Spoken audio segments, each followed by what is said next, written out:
కొంతమందికి కొన్ని కోరికలు ఉంటాయి. ఆ కోరికలు కూడా ప్రభువా నేను నా కోరిక తీరిస్తే నేను ఉపవాసం ఉంటానని అనుకునే వాళ్ళు ఉంటారు. లేకపోతే నా కోరిక తీర్చు నేను ఉంటాను అని అనుకునే వాళ్ళు కూడా ఉంటారు ఈ శ్రమకాలంలో. కానీ దేవుడు అందరినీ కూడా ఆశీర్వదించాడు. ఏదో మనల్ని ఎలా ఉంచినందుకు చాలా దేవునికి మనము కృతజ్ఞతలు కలిగి ఉండాలి. నాకంటే ముందుగా చెప్పిన తల్లిదండ్రులందరికీ కూడా వందనాలు. ప్రార్థన చేసిన వారికి కానీ వాక్యం చదువుని కానీ వారికి కానీ అందరికీ కూడా నా వందనాలు చెల్లించుకుంటున్నాను. ఎందుకంటే చాలా బాగా చెప్పారు. ఎవ్వరూ కూడా ఎందులోని కూడా తీసుకుపోలేదు. ఒకరికి మించిన వాళ్ళు ఒకరి మించి చక్కగా చాలా బాగా చెప్పారు. కానీ నేను ఇలా చెప్తారని నేను అసలు అనుకోలేదు. నిజంగా నేను మాట అంటే అన్నాను కానీ ఇలా చెప్తారని నేను అనుకోలేదు. చెప్పడంతో అందరూ కూడా చాలా బాగా ప్రిపేర్ అయ్యారు కూడా. ప్రిపేర్ అయ్యి చెప్పారో లేదో నాకైతే తెలియదు కానీ చాలా బాగా చెప్పారు. దేని వాక్యానికి ఏది చెప్పాలో అదే చెప్పారు. ఎక్స్ట్రా కానీ ఏది కూడా చెప్పలేదు. బయట విషయాలు కానీ మన సొంత విషయాలు వాక్యంలో ఎలా ఉన్నదో అలాగే చెప్పారు. మనం కూడా ఇంకా కూడా ఎదగాలి దేవుని వాక్యం. ఎందుకంటే సమయమే కొంచెమే ఉన్నది. దేవుని దగ్గర సమీపంలో ఉన్నది. ప్రతి ఒక్కరూ కూడా వారు మనసు కలిగి ఉండమని అన్నాడు. ఇవన్నీ కూడా ఏంటయ్యి చెడ్డ దినాలే. ఇప్పుడు వచ్చే రోజులన్నీ కూడా చెడు దినాలే. మంచి రోజులు అనేవి లేదు. మంచి మనసు అనేది కూడా ఎవరికి కూడా లేదు. అందుకని ఎవరికి ఎలా ఉన్నా దేవుడైతే ప్రతి ఒక్కరిని కూడా ఆశీర్వదించాడు.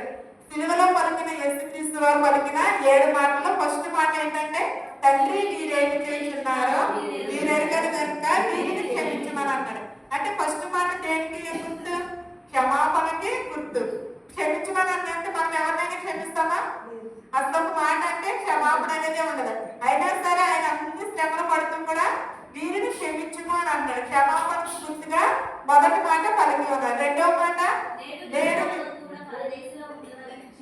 నేడు నీవు నాతో కూడా పరదేశంలో ఉంటుందని దొంగకి చెప్పుచున్నాడు. దొంగ ఎంతసేపు ఉన్నాడు యేసుక్రీస్తు వారితో? 3 గంటలు అన్నాడు. 3 గంటల్లో 3:30 గంటల్లో యేసుక్రీస్తు వారితో ఉండటం ఆయన మారు మనసు పొందాడు, రక్షణ పొందాడు. రెండవ మాట రక్షణకి గుర్తుగా చెప్పి ఉన్నాడు. యేసుక్రీస్తు వారు దొంగని ఏమని అన్నాడు? ఎంతకాలం నువ్వు ఎక్కడికి పోయావు, ఇంతకాలం ఏమైపోయావు అని యేసుక్రీస్తు వారు సిలువలో అడిగారు. దానికి రక్షణకు గుర్తుగా రెండవ మాట. మూడవ మాట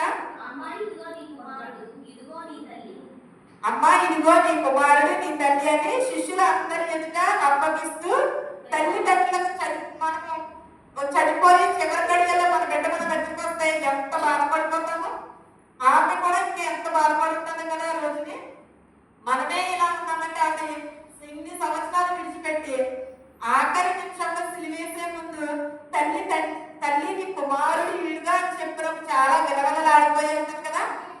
మూడవ మాటకి అర్థము సంబంధము. అంటే తల్లి తండ్రి యొక్క సంబంధంకి గుర్తుగా ఉన్నది మూడవ మాట. నాలుగవ మాట నా దేవా నన్నెందుకు చెయ్యి విడిచితివి అనే మాటకు అర్థం ఏంటంటే పరిత్యాగము. అంటే మనం త్యాగం చేస్తామా? మన ప్రాణములు కానీ మనల్ని కానీ మన బిడ్డలు కానీ ఎవరిమైనా సరే త్యాగం చేస్తామా? చెయ్యం కదా. ఇది కానీ మధ్యకాలకు త్యాగం చేసి ఉన్నారు. 4వ మాటకి అర్థము పరిత్యాగం అని అర్థం. 5వ మాట నేను తప్పుకొనుచున్నాను అన్నాడు.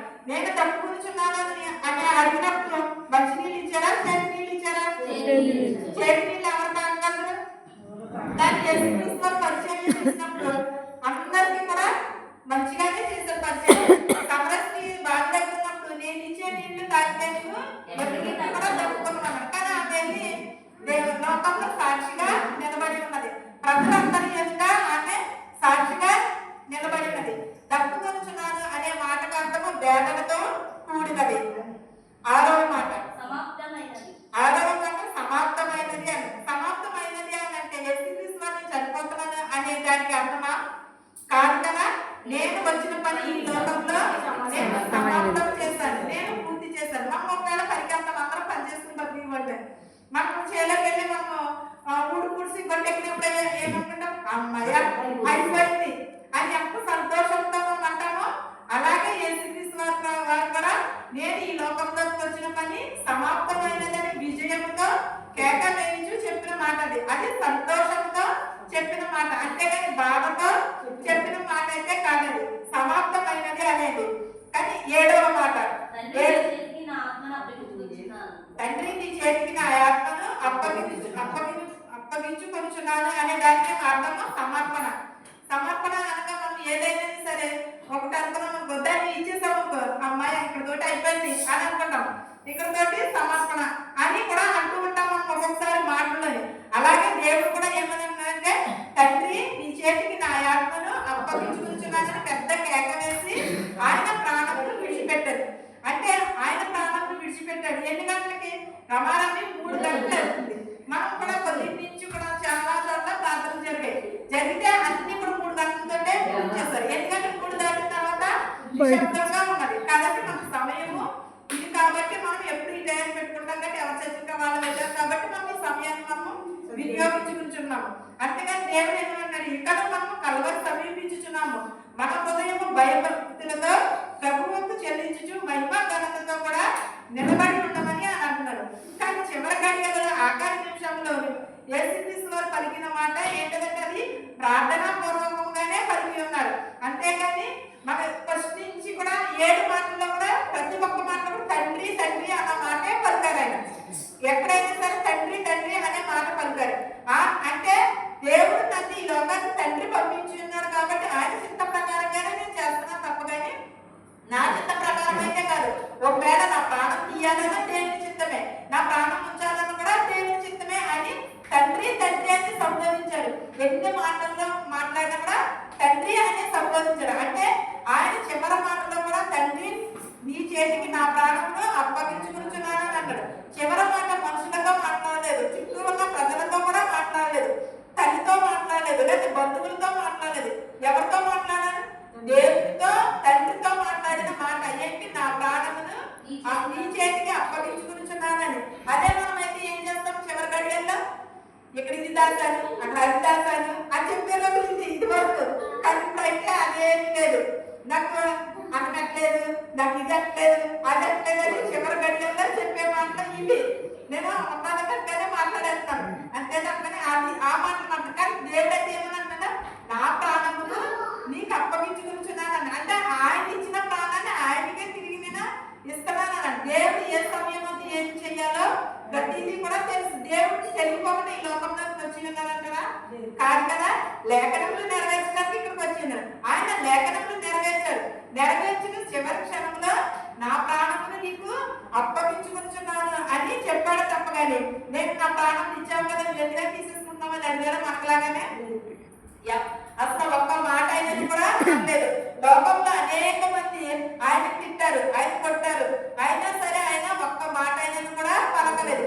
చివరి క్షణంలో మాత్రం తండ్రితోనే చెప్పిన మాట నా ప్రాణమును నీకు అప్పగించుకుంటున్నానని.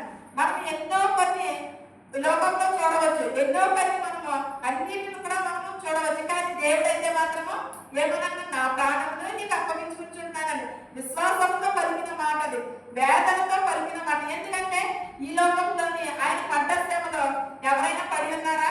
ఎవరి ఆయన బాధతో పోలిస్తే మన బాధ ఆవగిందంత కూడా కాదు. అయినా సరే ఎవరిని కూడా ఒక్క మాట కూడా అందదు. మరణం గడియ వచ్చిన చివరి క్షణంలో కూడా ఎవరి హృదయం కూడా ఆయనతో సమాధాన పడినట్లుగా చెప్పలేదు. ఏంటి వారి హృదయం కలవర కట్టవద్దని లోకానుసారమైన కార్యక్రమాలనే అడ్డుకొనవద్దని రక్షణ పొందిన వారైతే పాపము చేయడం ద్వారా తండ్రితో సమాధాన పడినట్లుగా నడిపించండి అని అన్నారు. రక్షణ పొందిన వారైతే వారి మీద క్షమాపణ నిలిచి పరలోక ఆధిక్యతను కూర్చున్న పాటలు పాడుతూ స్తుతించుచు తండ్రి నీ చేతికి నా ప్రాణమును అప్పగించుకుంటున్నానని సంతోషంతో ఆయన పలికిన మాట. ఇది మనమైతే సిలువలో వేలాడినప్పుడు దొంగ కూడా మారు మనసు పొందాడు, అందరూ కూడా మారు మనసు పొందారు. ఏంటంటే ఆయన పడిన శ్రమల ద్వారాగానే అందరూ రక్షణ. కానీ మనం నిజంగా చెప్పుకున్నట్టు ముందుగానే మనం దేవుని సన్నిధిలో వస్తున్నాము, వెళ్ళిపోతున్నాము. అంతేగాని దేవుని గుర్తించుకున్నాం, సంవత్సరానికి ఒకసారి గుర్తించుకున్నాం. మనం ఇంటికెళ్ళి గుర్తు తెచ్చుకుంటామా? దేవుని ప్రార్థన చేస్తాము. దేవుడు కూడా ప్రతి ఒక్క మాటలను కూడా ప్రార్థన ద్వారాగానే తెలియపరిచాడు. కానీ మనం ప్రార్థన చేస్తాం. ఎవరి కోసం చేస్తాం ప్రార్థన? మనం మన కుటుంబం చేసుకుంటున్నాము, మన బిడ్డల కోసం చేసుకుంటున్నాము తెలుసు. కానీ మారు మనసు కావాలని ప్రార్థన ఎవరు చేస్తారా? కాలం పరిపూర్ణమై ఉన్నది. ప్రతి ఒక్కరు కూడా మారు మనసు పొందమని అంటారు. మారు మనసు పొందండి అంటారు. ఎవరు పొందుతున్నారు? దేవుడు పడిన శ్రమల ద్వారా కదా.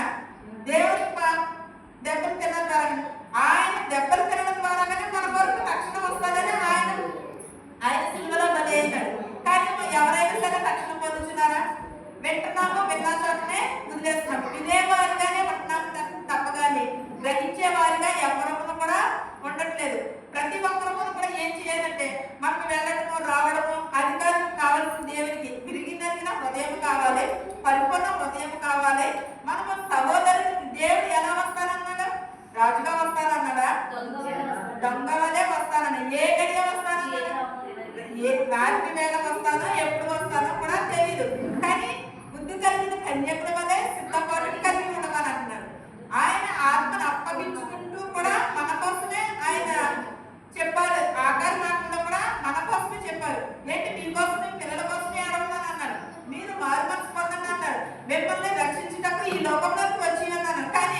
తండ్రి ఏం చేసిందంటే ఆయన కుమారుని ఈ లోకంలోకి పంపి ఉన్నాడు.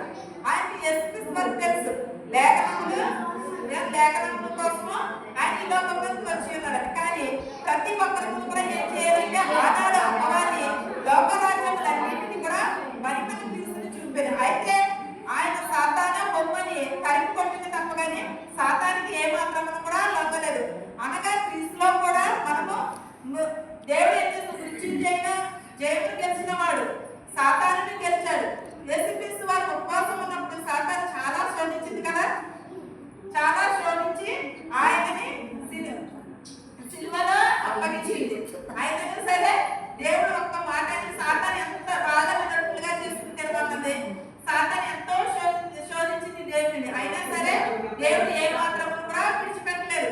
ఏ మాత్రము కూడా ఆయన ఎంత మాత్రము కూడా ఏది కూడా ఒక్క మాట అయినా కూడా ఆడలేదు. కొరడాలతో కొట్టినా మాట్లాడలేదు, హింసించినా మాట్లాడలేదు. అయినా సరే నా దేవుని ఆత్మ ఆయనకి అప్పగించుకుని ఉన్నాడు. అప్పగించుకున్నప్పుడు ప్రతి ఒక్కరు కూడా వేదనతోనే ఉన్నారు. యేసుక్రీస్తు వారు సుడిదిరిగా అనేక మంది ప్రజలు ఉన్నారు. కానీ ఎవరితోటి ఒక్క మాట కూడా మాట్లాడుకోకుండా దేవునికి మాత్రమే చివరిలో నా ఆత్మను అప్పగించుకుంటున్నారని ప్రాణము విడిచేది. అలాగే మనం అందరం కూడా ప్రతి ఒక్కరము కూడా మారు మనసు పొందాలి. ఎన్నో ఉపవాసాలు చేస్తున్నాం, ఎన్నో ప్రార్థన చేస్తున్నాం. అధికారం కావాల్సింది దేవునికి, మన హృదయం కావాలి. అందుకనే మనం మన హృదయాన్ని దేవునికి అర్పించుకుందాం. ఈ రోజుల్లో చాలా మంది కూడా తాతపడతారు, వెళ్ళిపోతున్నారు. అధికారం కావాల్సింది వచ్చిన దాన్ని విని గ్రహించేవారుగా ఉన్నాం. దేవుడు మన కోసమే ప్రాణం పిలిచాడు. ఆ ప్రాణం పిలిచినందుకు మనం ప్రతిఫలంగా దేవుడు ఏమని అడిగాడో మనల్ని ఏమీ అడగదు. విరిగి నరిగిన హృదయం ఒకటే. అదే హృదయం దేవుడికి ప్రతి ఒక్కరూ కూడా అర్పించుకుందాం. ఈ వాక్యము మనందరికీ తోడయ్యేదిగా ప్రార్థించుకుందాం. ప్రార్థన చేసేయండి.